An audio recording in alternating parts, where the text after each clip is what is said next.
Welcome back to the Real Nykel channel. I really appreciate you guys for checking out the reactions. You know, I live stream every day from 9 to 11. Catch the streams because, I be genuine with my reactions and I do it. You never know which Nykel you're going to get. I appreciate y'all. Enjoy the reaction. The first video we are going to react to is the experimental phones of the 2000s. I would love to see this because I remember my mom, she had a whole lot of different phones that aren't even in existence now. So then my dad, excuse me. So let's see what this is about. A metal rectangle, a camera on the back, a charger on the bottom, and a touchscreen on the front.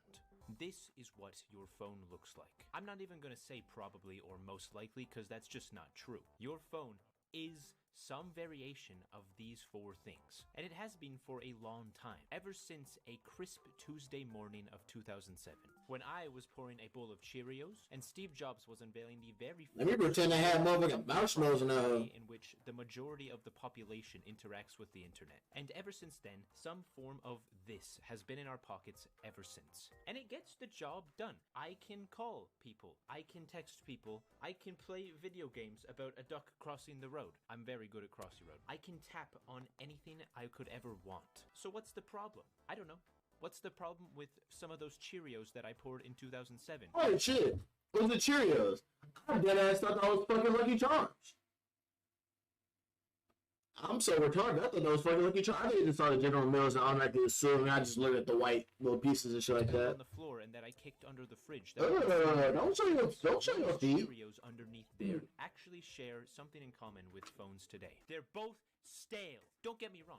Touchscreen phones are really, really good, all things considered. Just like I said, they do the things they're supposed to do really, really well. But before we decided that this is how a smartphone was going to be, there was an era of experiments.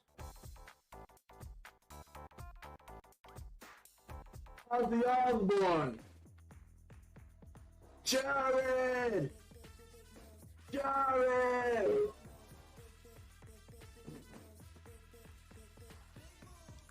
Come on now. You know what I'm trying to do. There's never been a better time to switch to Spectrum. Man, fuck Spectrum. Get Spectrum Internet with fast... Fuck Spectrum Internet. The 2000s were a time of technological blossom. Computers were going from looking like this to looking like this. People's hair was going from looking like this to looking like this. And phones were going from looking like gray business bricks to looking like... Well, how should phones look in this new millennium? Does anyone have any ideas? I do have an idea. It seems like every single phone manufacturer was trying to find an answer to that question, experimenting and trialing with all kinds of different designs, throwing all kinds of spaghetti at the wall to see what sticks. And they come in a lot of different forms. The first of which I want to talk about is slidey phones. I knew, bruh. I knew there was a motherfucking string on there. I was looking, I was like, bruh, there's a motherfucking string on there. This little thing, cause that's a trick. I knew it was a fucking string. As soon as he pulled that phone on, I saw that motherfucking thin ass string. This guy right here is the LG Breeze. This was my first cell phone I ever had, and he comes with a pretty special feature. He slides. Slidey outfits were the most popular phone thing of the... Hey, bro, my first phone was a motherfucking brick. It was a Cricket wireless phone that I got. And then after that, and that phone had fucking minutes on it. So I forgot how I got it. I think my grandma gave it to me or some shit like that. And then end up losing it, or I lost it or broke. Then for a while I didn't have a phone. That was when I was really, really young. And then I asked my mom if I could have a phone. And then she was like, alright, if you give me a good reasoning on why you should have a phone, I'll let you have a phone. And so I had to pretty much explain why I needed a phone, give a whole speech why a phone would be very beneficial towards me. I got the phone, and I had a silver Sprint phone that slid up. That shit was lit. I love that phone. My first ever phone was a slide up. Actually, no, I lied. It was a flip phone. I had a flip phone. I think it was like a Nokia or some shit like that. A flip phone. Then I had a fucking Sprint phone that slid up the front way. And then after that, it went to a touch phone. I didn't get an iPhone until like high school. The 2000s. You may not be familiar with my friend the LG Breeze right here, but you've definitely seen a slidey phone of some kind. Oh yeah. Sorry. It is an icon of the 2000s. Most worked not unlike my friend here, spitting a keyboard out the side or a numpad down the bottom. Those were the two most popular types of slides. Yeah, my pops had the T-Mobile Sidekick. I wanted that phone too. And I asked my dad, like, when he got a new phone, like, when do you get a new phone? Can I use it? Can I get that phone? He's like, sure, son. He never gave me the phone. He said, yeah, I ended up breaking it. That's why I got that new phone. I'm like, whatever, bro. You had to lie to me. You know I wanted that phone, bro. This is the Motorola V70. A pretty normal-looking guy on the surface, but with a deep Philippine secret. That is crazy. What the fuck? Its weird circle screen to go around the side. That is so cool. It is pretty. Bro, why have I never seen that shit, bro? That was a motherfucker, one of those Power Ranger morphers, bro. Oh God, I love the Power Rangers. Much just a normal flip phone, just with a different direction, but still, that's so cool to me. Another phone from Motorola, the Motorola Flip Out, is a phone named quite accurately, because that's just what you do when you see it. Watch this. What? That is so cool. I remember back in the day and being in equal awe to as I am right now. How does it do that? How does it do that? Megan's? You know what? When I recorded this, I thought it flipped a lot differently than it actually does. It's actually probably just a single hinge right here. Anyways, this is the Siemens SK65. I know it's going to be hard to beat that last one, but watch. What? Is it coming? Bro, what the actual... Nah. Now I'm getting sick of this motherfucking phone, bro. You got a motherfucking phone that goes to 360. You got a phone that goddamn does this. You got a phone that turns to a fucking cross? What? So hold when it flips out like that? That is crazy. I love that. They didn't stop at just keyboards or numpads. Popping out those is cool, but what if you popped out the screen? This is the LG VX9400, and instead of popping out an isolated keyboard or numpad, instead, the display pops up and rotates, turning into a horizontal display to play videos or watch the news. I found this picture of the news on it. That is so nifty and snazzy. That's dope as fuck. Words because I looked through my script and I saw that I said cool like probably 30 times. So I went on a thesaurus and I swapped some of them out. This phone is so... Hey, that's really how you do it. Oh God, really the thesaurus helped me out so many times when I was writing papers in fucking high school and college.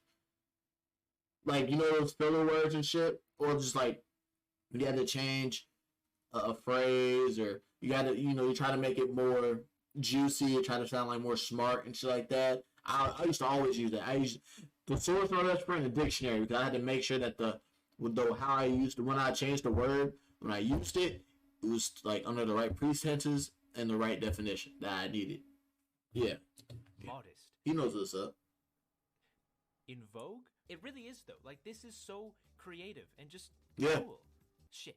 I love things like this. They actually tried to recreate this phone in 2020 with the LG Win, which sounds like it'd be really cool in concept, but in practice, that looks ugly as fuck. Have the same charm. Yeah. That's a hammer. Another poppy screen you might be familiar with is the Danger Hip Top, which went by many different names, most popularly known as the T-Mobile Sidekick. Yep, my dad had that phone.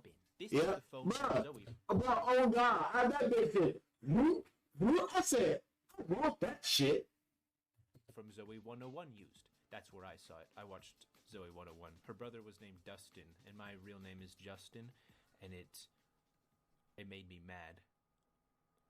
Some phones and you're both white or slide at all. This is the famous Nokia E70, which on the surface looks like a regular Nokia type phone, but it unfolds like a book. What the fuck? Just such creative ways to do that. That is crazy. So far, I've mostly only talked about sliding and rotating. Like, why am I just now learning about these slide phones? Why am I just not learning about this shit? Like, this shit is wild, bro. Open like a fucking book. Phones. But there was another type of motion also very, very popular in the early 2000s. Flip phones. I don't have a flip phone, so pretend this is a phone. Wait, my duck can be my flip phone. Watch this. Wang, wang, wang, wang. Wang, wang. Hello? There were many flip phones too that flipped in ways you could not imagine. The Samsung P100V was a phone that you could pivot the hinge around. So you could use it as a phone like this, or type a text message like this. This is the Moto P100, another flip phone. But not really. It does flip. But the flippy part is actually just a translucent piece of plastic that does have a speaker, so it does still function as a proper flip phone, but there's not a screen up there. That is the most unique flip phone I've ever seen. That is crazy. The Lamborghini phone. I miss these types of phones so imagine pulling through the motherfucking function in your phone. And whose phone is that? My bad, it's my phone. The motherfucking Lamborghini phone, bro. What the fuck? Nah, that's... You definitely getting some pussy that day. much. Any device that allows you to swap or change or move things like a transformer toy is so fun. I wish we could implement this somehow into modern phones. There's folding phones now. They're starting to become a thing, but the streamlined phone design right now is still just... See, here's the thing, bro. With those flipping phones, and my mom and my stepdad, they both got those, you know, the flipping phones with this full screens. It just don't hit the same because you don't got a keyboard. Your keyboard is on your glass. It just don't hit the fucking same, bro. It just doesn't. This. But speaking of shapes and silhouettes, let's talk about those. To get started in data analytics, you don't need previous experience. Nigga, I thought you was a motherfucking Crest commercial. Shut your bitch ass up. These phones from this era can take about any shape you could imagine, and there are some very, very unique ones. This bad boy is the Nokia 7600. That is crazy. Looking phone. Yeah. On the side and a screen in the middle, all in the form of this weird shape. That is crazy. What would you even call that? It's not a circle. It's not a square. Yeah, I don't even know what the fuck I call that. Flip phone. I actually really like the. Yeah, it does look like. Yeah, I like that shit too. So nice to hold in your hand. It looks so smooth. It looks like you could drop it like soap. Like whoop. Whoops. I love it. Do that phone right now, bro. Spectrum. We have the Nokia 7280, a stick type phone that was inspired maybe by MP3 player. Crisp. It's got a screen on the. I'll do that. It looks like a motherfucking MP3 player that we used to download the goddamn all our music from. You know, the fucking YouTube, the MP3 fucking converter. Left and a little control pad on the right. What the fuck? Rotate around like an iPod. It's also got a camera inside of it that you can access by going bop, and it pops on. What the? Wow. So much fun. Like, who comes up with this? Like, for real? Weird stick coffee crisp phone. What else should we add? Should we put a camera on it? Yeah, but should we just make it like kind of pop open like a Pez dispenser? Yes, that part was not inspired by the coffee crisp. The Toshiba G450 is another long one. It reminds me maybe of a car dashboard or maybe MP3 player. One is a display, goofy ass the other dude. one is a numpad, and the other is the rest of the numpad. It's split into two separate circles, which there's not anything necessarily wrong with. But it does go. Imagine pulling up to the motherfucking function, just typing on that shit, and people like, yo, what is that? Is that motherfucker typing on this fucking MP3 player? Is that nigga just really typing on the MP3 player? He's like, nah, where's my phone? What? Your motherfucking phone? Yes, it is. Hello? That is his phone! Yeah, nigga, I told you, bitch ass nigga. Against almost anything or any kind Bruh, of numpad. I got a copy of these phones. All the numbers are in one place. Some companies just took existing things and just like, stuck it. Bro, why didn't they like market these back then? Like, bruh, why am I just now learning about this? The phone onto it. Look at the Nokia N95. That's just a camera with a phone stapled on. Look at this random unassuming makeup thing. Oh, that's nice. That's probably a mirror with some kind of makeup thin inside it, probably. Nope, it's phone. That's a phone. That's the Siemens Zilibri 6. We've talked about flips and slides. We've talked about shapes. But I want to talk about another trend that was present in the 2000s, and that is gimmicks. By gimmick, I don't mean that in a negative connotation. A gimmick isn't necessarily bad. In fact, most of these are good. By that, I just mean some kind of novelty or thing that you normally would not see on a phone. Like this. What is that? What is this? This is the Sony Xperia Pureness. Oh my god, I love this phone. The bottom half is a pretty normal Sony Ericsson phone, but the top half. The display is a piece of glass that makes it look like your icons and your stuff is floating in air. So that is dope as fuck. It feels like magic. And this isn't just on camera too. This is actually how the phone was. It's completely translucent on the back, so you can see through whatever the person using it is doing. It has zero privacy, but who needs privacy? Yeah, fuck like that. This. Oh, you caught me reading Sonic the Hedgehog X Rainbow Dash fanfic. Might I ask? Nah, you called me, gotta get a nude from my bitch. Oh god. How you found out? Oh, what's that? You read it off of the back of my floating glass future phone? Oh, I'm so embarrassed. Oh dear me. Oh, privacy was not the only deficit on this phone. It also doesn't have... See, the only thing I was worried about is just pulling the phone up to my ear just because I get oily, so I'd have to keep wiping oil. But I do that shit with this phone too. So I mean, I use FaceTime or I use the speaker, but like, yeah, that's crazy. No camera, and the screen is completely black and white, and not to mention completely useless on a sunny day. But fuck, man, I just can't help myself but look past all that because of how cool this is. This phone is actually a perfect demonstration of my point. I found this concept image by Tuajik of what an Xperia Pureness of today could look like with a more modern smartphone design. They could do this. It seems so out there, this crazy all-glass, fully translucent phone. But this is very, very far from impossible. But they don't, because it's not that period of experimentation of the 2000s anymore. Another perfect example of a gimmick phone is the Xperia Play. Its gimmick was it was for gaming. It was the gaming phone. The PSP type. With so many gaming phones that we all love so much. What? Right? What, you guys don't have an Asus ROG Phone 6 with a thermoelectric cooler add-on? What the fuck?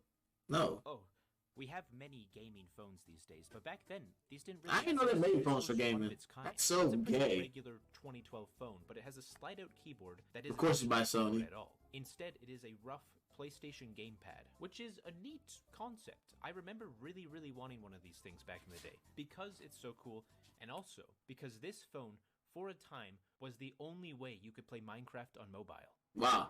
That's crazy. For 22 days. It had all kinds of games and stuff. I think 22 days is crazy. Exclusive to it. They weren't, like, it had Battlefield Bad Company 2. That's pretty cool. And because of these games, I got the impression when I was little that it was a phone combined with a PSP Mini or something. Remember those? But that is not the case. It was a fairly regular Android phone. It was not a console combined with a phone. That would just be crazy. Right? This is the Nokia N-Gage. The true first gaming phone. Half phone, half game-min. It really was. It was meant to be a phone, but also a full-on game console to compete with the Game Boy Advance. The Game Boy did end up winning out, though, due to having 1,474 more games. But that's not to say that it didn't have games. This didn't run just like Snake or some mobile game. This ran full-on game cartridges. What? Bro, that is crazy. What the fuck? Rayman, Sonic R, or... Sorry, Sonic N. That's not a joke. It was really called that. It wasn't anything like Sonic R, though. It even had Tiger Woods PGA Tour 2004. What more could you really ever need? The last gimmick I want to talk about is the Samsung Galaxy Beam. This is kind of breaking the theme of the video, since it is a modern touchscreen smartphone, like I ragged on in the beginning, but I wanted to mention it regardless, because I really love it. It's just a normal Samsung Galaxy S3, but with a projector stuck in it. What the fuck? Okay, up to now, I've been excluding a certain type of phone, and that is internet phones. Ladies and gentlemen, please stay tuned as we attempt to... Y'all here ruining my goddamn vibe. No one gives a fuck. I saw that movie was good, but who gives a fuck? Fuck you. Internet phone. You probably think of something like the BlackBerry. Before the iPhone, I feel like BlackBerry was largely considered one of the best ways to have the internet on your phone. It's what every businessman used to check emails and internet businessy phone things. But there was a lot of experimentation and question on how to take the internet mobile long before the BlackBerry. In 1996, the Nokia Communicator was the first ever phone to load up a traditional HTML website on a phone, and exclusively in Finland. Between that and the BlackBerry, there were a lot of ideas for what a mobile internet could look like, some of which weren't even phones. This device is the Sony Vaio UX. I think that's how you pronounce Vaio.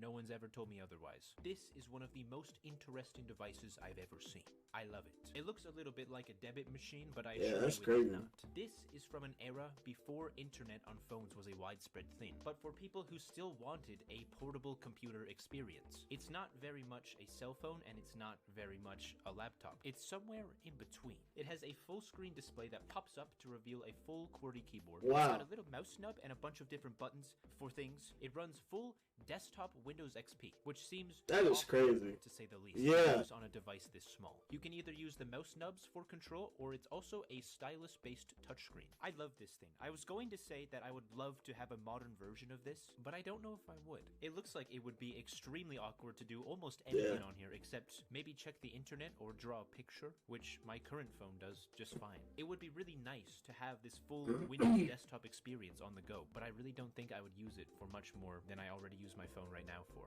That's talking about it as if it were a phone, though. What's really interesting is this did actually come back today. The Steam Deck is pretty much the exact same thing as this, only with an emphasis on games, I guess. But it could play one game that the Steam Deck could never. It could play Inkball. Have you ever seen Microsoft Inkball? I bet not. I love Microsoft Inkball. My dad had a super early Windows XP laptop that had also a touchscreen with a stylus, and me and my brother went crazy on Inkball. Go play Inkball. Anyways, this definitely wasn't the best mobile means to the internet. This actually wasn't even the best way to experience Windows on mobile. What do you mean, you might ask? Let me show you something. Windows Mobile.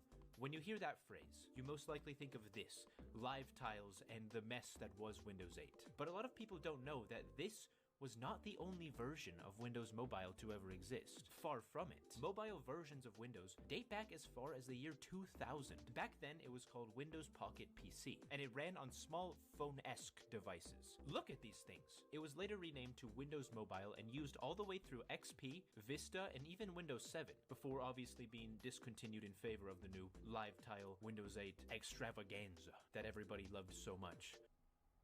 Garbage truck! This old version of Windows Mobile is very similar to a regular desktop Windows experience. There's a start button, there's a full file explorer, there's a task manager, there's programs like Word and Excel, even Solitaire. There was even Windows Media Player for music or even videos. There's That is even crazy. MSN. This was almost a full Windows experience on a phone. Maybe not full. That's a bit of a stretch, but it's as close as you could possibly get. And all of this in the early 2000s, way before the iPhone. You could run EXEs. You could even right-click. This is all so cool. And again, I was going to say how I wish that there was some modern version of this today, but again, I don't think I do. Having this freedom and these features available is really nice. But writing a Word doc, or going through an extensive file browser, or doing really any of this stuff on a device this small looks difficult. But it's still so cool to see a time when you could get a device like this. I wouldn't even say difficult. It'd just be so just time consuming. Time consuming, unnecessary, and just frustrating. Like, from a time where we were still just figuring out where the line should be drawn between computer and phone. The 2000s produced some very cool stuff, an era of experimentation that I miss. But today isn't so bad. Phones are largely all kind of the same thing because this touchscreen format works very good. And there are some things, like I said, there are folding phones coming out now. Those are really cool. There are flippy touchscreen phones. Hell, they even rebooted the Motorola Razr. Things I don't think will ever be as experimental as they were in the 2000s. they need to be. Always changing. So, I don't know. I'm hopeful for the future to see what technology will bring next. I personally am hoping for this iPhone concept from 2014. But what do you think? Yeah, that shit was. To these old phones? That shit was floating around all goddamn everywhere, bro. But that was dope as hell. Shout out to. I don't know how to say his name. I'm not even gonna try. But shout out to him. That was a dope ass video.